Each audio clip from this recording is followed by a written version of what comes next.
Isang linggo bago sila umuwi ng Pilipinas ay inihanda na ni Britney ang mga gamit nilang dadalhin. Hindi sa excited siya. Ayaw niya lang na may makalimutan sila at kung kailan nasa biyahe na, saka pa niya may isip na may naiwan pala sila. Hindi na rin niya ipinaalam pa yon sa mga Barruel. Iniiwasan niyang makatunog si Kenji na nasa bansa sila ng anak. Batid niyang hindi na siya kagaya ng dati, na basta na lang nitong mapapatumbat mapapatiklop ang tuhod, lalo na't nasa likod naman niya ang magiging asawa. Ayaw lang naman niyang makagawa ng iskandalo kung saan ay makakaladkad ang pangalan niya. Gusto na lang niyang maging payapa ang kanyang buhay, kagaya sa tahimik na 3 mga taong matuling lumipas sa kanila. Gusto na lang niyang araw-araw na gumising na maligaya at walang ibang iniisip pa. Babe, I am really sorry. Hindi ko naman sukat akalain na magkakaroon ng problema sa isa sa mga fishing vessels ng company. Ganito na lang, mauna na kayo doon at susunod kami. Gusto mo bang ipag-book kita ng hotel para sa inyo ng mga bata? Ilang araw pa bago ang nakatakdang pag-uwi nila. Napanganga ng bibig si Britney. Hindi niya inaasahan na magkakaroon na naman ito ng problema. Kung kailan may lakad sila sa kapasasabay ang hindi napapanahong aberya. Ano yun? Bakit ngayon pa yun? No babe, cancel na lang natin. Hihintayin naming matapos ang problema mo dyan. Sama-sama tayong uuwi ng Pilipinas kagaya ng ating plano't na pag-usapan. Hindi kami uuna. Don't worry. Are you okay? Yeah, I'm fine. Kaunting sakit lang ito sa ulo. Tawa nito na alam ni Britney hindi naman totoo. Pinagtatakpan lang yun ng kanyang kasintahan upang wag siyang mag-alala. Kilala mo ko babe, last time na nagkaroon ng problema ang kumpanya, ilang buwan bago naayos yun ng kasintahan. Siya pa ang pumunta sa Brunei para magkita sila. Malaki ang ibinagsak ng katawan nito sa labis na stress at ngayon na may ganun na namang problema, nag-aalala siyang baka hindi na makasunod ang nobyo doon. Ayos lang, wag mo akong alalahanin. Promise, susunod kami. Don't cancel your plane tickets, please. I know you're thinking about that now. Hula nitong kilalang-kilala na siyang magagawa ngayon. Maki, pumayag ka na maging judge, hindi ba? First time yon kaya wag mong i-cancel. Go Joanna, come on, ayos lang talaga ako. Mag-send ka na lang ng mga video sa akin just in case hindi pa kami makakasunod. Napasapo na si Britney sa kanyang noo. Oo nga pala, kakapayag niya lang doon at medyo nakakahiya kung babawiin niyang bigla. Ilang beses na rin siyang inawitan ng organization nito para maging inspirasyon. Ilang beses siyang napahugot ng malalim na hininga. Kung kailan naman okay na, biglang may aberya. Tama ka, napakagat na sa kanyang labi si Britney. Naging doble ng mga alalahanin niya ngayon. Wala rin siyang alam na magiging valid reason kung bigla niyang ika-cancel. Pangalan niyang nakataya. Baka isipin pa nila na lumaki na ang kanyang ulo at nagsimula lang din naman siya sa wala. Ganito na lang babe, ako na lang kaya munang uuwi tapos si Noah at Andrea ikaw na magsabay. No, bring the kiddo with you babe. Alam naman natin parehong hindi papayag ang mga bata. Gusto mo bang isama ko na rin si Chloe at Casper? Taktika ni Britney para mapilitang sumunod si Maki. Hindi na, ako na magsasama sa kanila. Dagdag pang isipin mong mga to. Just go babe, okay? Lapag man sa kanyang kalooban na hindi kasamang mapapangasawa, ay pikit ang mga matang sinang-ayunan ni Britney ang suggestion ni Maki. Pumayag siyang mag-book ito ng hotel nila sa Manila. Sa may Luneta Park gaganapin ang competition kung kaya doon ito naghanap. After ng event na yun ay sa kanya planong asikasuhin ng kanyang unang pakay. Wala siyang ginawa kung hindi ang hilingin na sana bago matapos ang event na yun ay nakasunod na si Maki sa kanila sa bansa. Para maayos na ang lahat, Madam Britney, sina Sir Maki, tanong ni Manang Elsa nang nasa airport na sila. Hindi na niya binanggit na may problema at hindi sila makakasama. Ayaw niyang kung ano-ano pang magiging comment ng matanda. Nakadalasan pa naman ay nagpapabalik sa kanya sa nakaraang buhay nila. Hindi sila makakasabay sa atin, susunod na lang daw. Hindi na nagtanong doon ng matanda dahil kinailangan na nilang pumasok sa immigration. Noon pa lang hindi pa man sila nakakaalis ay kabado na si Britney. Paano kung biglang maka-encounter nila si Kenji sa airport? Mahilig pa naman tong mag-business travel. Baka mataranta siya at biglang mag-book ng flight pabalik ng bansa. Saka kaya gusto niyang kasama si Maki para naman may masasandalan siya in case na ganun ang mangyayari. Habang pasakay sila ng eroplano ay balisa na siya. Kahit na nag-uusap pa sila ni Makit, pilit itong pinapalakas ang loob niya. Lantarang sinabi niya ang hinaing niya dito. Bakit ka naman matatakot sa kanya? Be brave, babe. Mature ka na, hindi ba? Saka divorced na kayo. Divorced na sila, yun na lang ang kanyang pinanghahawakan kahit pa ang main na inaalala niya ang anak na si Noah. Mommy, are we going to the Philippines to meet Daddy? Masiglang tanong ni Noah pagkaupo pa lang, napahawak na si Britney sa kanyang dibdib. Alam niya magtatanong ang anak pero kailanman hindi pa rin siya naging ready sa mga biglaang salita nitong kagaya nito. Makahulog ang tinignan siya ni Manang Elsa at ni Yaya Tina. Hinihintay ng dalawang kasamang magiging sagot niya sa panganay na anak. Who's Daddy, Kuya Noah? Is that Tito Maki? No, Andrea, hindi siya. Makinig ka, meron tayong sariling daddy. Turo pa ni Noah sa kanyang sarili kay Andrea. Kagaya ni na Chloe at Casper, daddy ang tawag kay Tito Maki, hindi ba? Meron din tayo. Namutla na doon si Britney. Mukhang dito pa lang yata ay atakihin na siya sa puso dahil sa mga anak niya. Tinignan niya sinama ng Elsa at Yaya Tina na namamangha na rin sa daloy ng usapan ng mga bata. Makailang beses na pinasadahan ni Kenji ng tingin ng kanyang sarili na nasa harapan ng whole body ni Salamin. Maaga pa lang ay bihis na siya at handa nang umalis. Mababa ka sa kanyang mukha ang labis na excitement na tila ba buong buhay niya ay noon lang niya naramdaman. Tinignan niyang muli ang set ng judge sa live painting competition na nakatakdang kanyang salihan. Ang makita pa lang doon ang recent na larawan ng dati niyang asawa na gamit pa rin ang apelido niya. Kahit divorced na sila ay naluluha na siya at nagbibigay ng kakaibang saya sa puso niya. Kahit na may kaagapay yung matinding sakit pa rin ng labis na pagsisisi. Paano pa kaya kapag kaharap niya na ito mamaya? Anong mangyayari sa kanya? Malamang parang sasabog na siya sa tuwa. Baka nga maluha pa siya. Pero syempre kailangan pigilan niya anumang mangyari. Isa siya sa mga kalahok ng malaking painting competition na yon. Less ang expectations niya doon. Nakahanda siyang sumali kahit napakaramdam niya, hindi pa naman siya magaling sa larangang iyon. Sasali ka ba talaga, Kuya Kenji? Seryoso ka?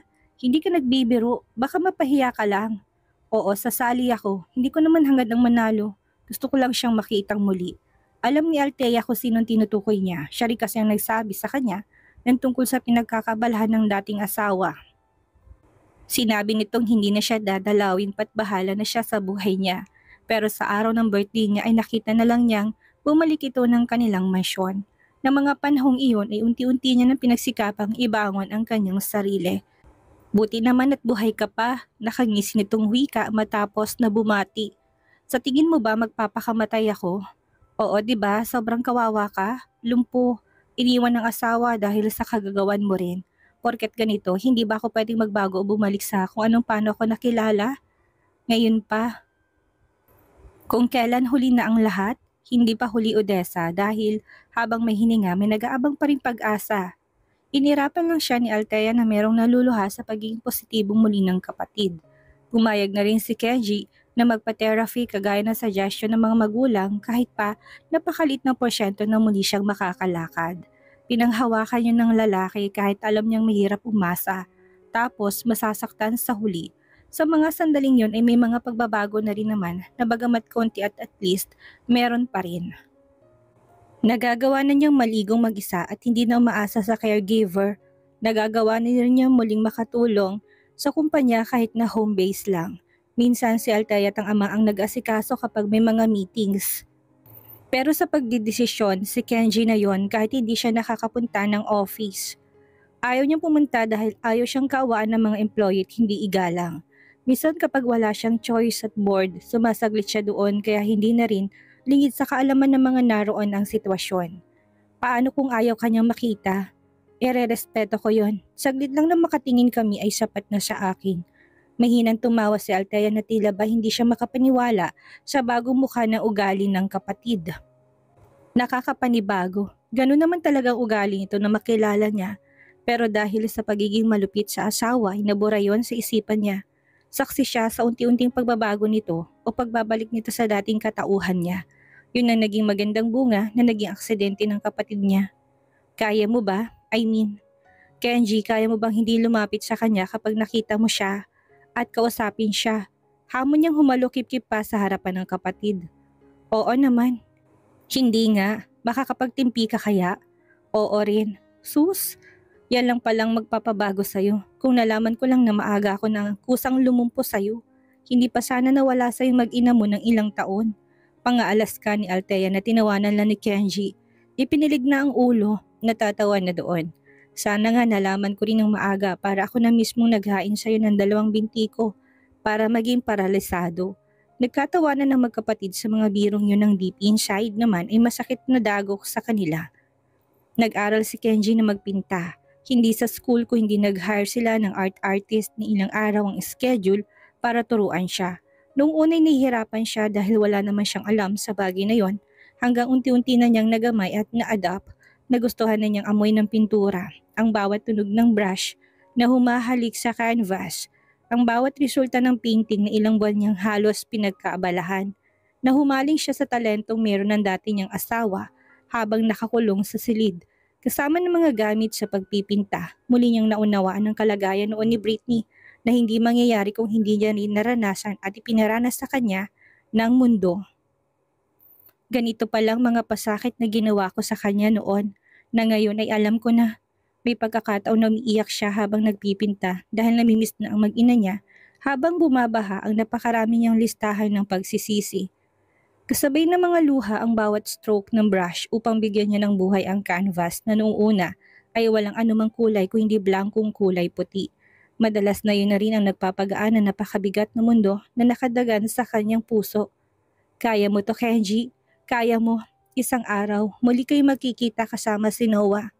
Palagi niya sinasabi sa kanyang sarili kapag umaapaw at hindi na niya kinakaya ang anxiety at baha na masakit na mga emosyon.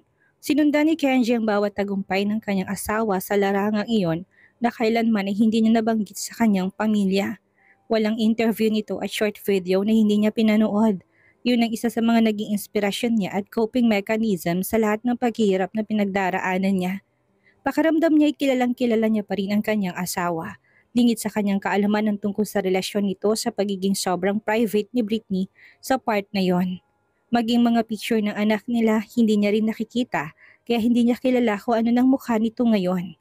Kung magkakasalubong sila ngayon, sigurado siyang hindi niya makikilala ang sarili niyang anak nang dahil sa tagal. Hindi rin kasi pinakita ng mga Barruel ang mga pictures at videos ni Noah kay Kenji. Batid na mag-asawa na kapag nakita yun ng lalaki, baka lalo lang makadagdag sa stress nito dahil maghahangad itong muling makita at makasama ang anak. Kaya sinubukan nilang hiramin pero hindi pumayag doon si Britney. Kung tutuusin, ay makakaya ni Kenji na puntahan ng mag-ina sa kabila ng kalagayan dahil alam niya kung nasang bansa rin sila, ang sitwasyon niya lang ang pumipigil sa kanya at pagkakonsensya sa mga nagawa niya. Isa pa, wala pa siyang mukhang maiharap kay Britney. Sa lahat ng pasakit na kanyang ginawa ay napagnilayan niya habang nag-isa. Batid niya nga walang kapatawaran yon dahil sa bigat, umaasa na lang siya sa isang araw. Baka muli silang pagtagpuin ng tadhana na siyang gumawa ng paraan para maghiwalay lang din sila. Sa tadhana nakasalalay ang lahat, hindi ka namin masasamahan, caregiver mo lang ang pupunta kasama mo sa event. Baka magpasaway ka na naman doon, Kenji. Hindi, pangako, hindi ako magpapasaway. Nakabalati ang kaba sa mukha ni Britney habang pinagmamasdan ang mga anak na nakaupo sa gilid ng kanilang kama. Bihis na sila at ready nang umalis. Pero ewan ba niya, may kutob siya na may kakaibang mangyayari sa araw na yon. Iba pa naman kapag kinutuban siya. Laging nangyayari yon. Tinawagan niya si Maki at gaya ng inaasahan niya, hindi pa tapos ang problema nito sa kumpanya. Base sa daloy ng pag-uusap nila, parang matatagalan pa yata. I am doing my best naman, babe. Huwag ka mag-alala, pasasaan ba't matatapos din ito. Ready na ba kayong umalis sa hotel?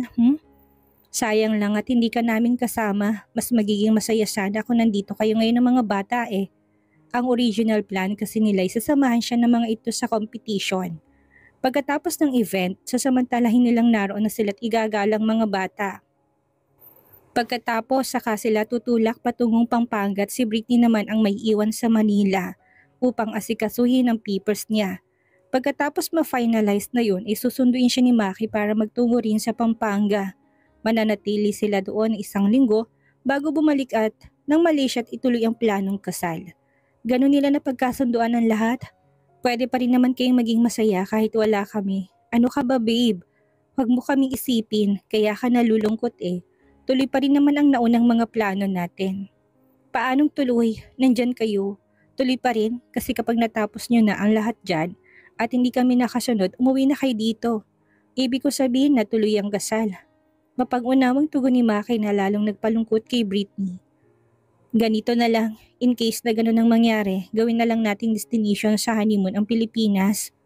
Isasama natin ang mga bata at least kahit huli na nagawa pa rin natin, hindi ba? Huwag ka nang malungkot, babe. Sa isipan ni Britney, hindi yun ang plano niya. Once na matapos ng kailangan niya sa bansa, never na niya iapak pang paa dito, lalo na kung hindi kinakailangan. Hihimukin na lang niya si Maki na sa ibang bansa pumunta. Huwag lang sa Pilipinas dahil aminin niya man o hindi, nagbalik ang lahat sa kanya nang bumalik siya sa Pilipinas. Oo, hindi na masakit yon, pero ang trauma na hatid sa kanya ay naroon pa rin sa puso niya. Okay, cheer up babe, I love you. Usa ni Britney dahil nagigilty siya na parang ginagamit niya lang ang lalaki. Ginagamit para masabing okay na siya. Okay na ang buhay niya, maligaya na siya ngayon. I love you too babe. Muli pang huminga ng malalim si Britney na nasa mga anak pa rin ang tingin. Nakatingin din sa kanyang mga bata na tila naghihintay ng mga sasabihin niya at paalala sa kanila. Huwag na kaya kayong sumama. Dito na lang kayo. Boring doon, hindi masaya. Agad na umalma si Noah na bumaba ng kama. Hindi kami magpapasaway ni Andrea, mommy. Isama mo na kami. Behave lang kami kung saan mo kami iniwan. Hindi ba, Andrea? Behave lang tayong dalawa sa event? Tumangulan si Andrea kahit na maraming tao doon. Baka mahawa lang kayo ng sakit o baka mawala kayo. Madam Britney, kasama naman kami ni Tina. Hindi namin pababayaan ang mga bata. Saka park yun, pwede kami maglakad-lakad hanggang ongoing ang competition nyo. Lalong hindi yun pwede manang Elsa, baka mamaya mawala yung mga bata. Alam niyo naman na may phobia na ako pagdating sa bagay na yun, hindi po ba? Bali niya kay manang Elsa ang napahilot na ng sentido. May history na muntik na silang parehong mawala sa akin. Trauma pa rin ako doon. Ang lala pa rin ng atake na anxiety ko kapag minsan binabalikan kong araw na yon sa aking isipan. Itinikom ni Manang Elsa ang bibig, alam niyang event na yon. Malaki ang bahagi niya eh. Pero malaki na po ngayon si Noah at Andrea, Madam Britney. Nakakapagsalita na sila. Hindi na rin sila mapipilit na bastang hilahin. Si Tina na sinusubukang mga tuwiran doon. Kapag mga goons, anong laban ng dalawang bata sa kanila? Basta, dito na lang kayo. Biglang naglupasay si Noah sa sahig at malakas na umiyak. Maya-maya sinundan yun ni Andrea. Ayaw nilang tumigil hanggat hindi sinasabi ni Britney isasama na niya sila.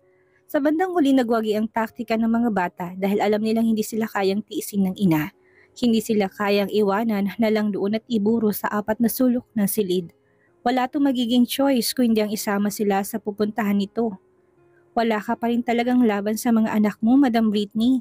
Hindi mo pa rin sila kayang tanggihan. Sinamahan ni Britney si Manang Elsa ng tingin. Malapit na sila sa area kung saan idadaos ang competition. Medyo malayo pang taxi nilang sinasakyan patungo ay tanaw na nila ang dagsa ng mga tao.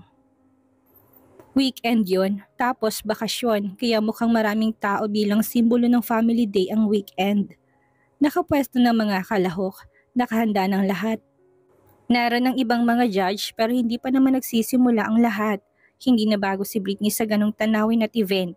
Marami na siyang napuntahang mga ganitong competition at naging judge. Hindi lang live painting competition, iba't ibang competition yon na minsan niyang sinasalihan. Umaasang manalo at nung makilala ng pangalan, biglang naging overqualify na siya sa mga ito. Nakadayo pa nga siya sa mga kalapit na bansa ng Malaysia, gaya ng Thailand, Singapore at Vietnam.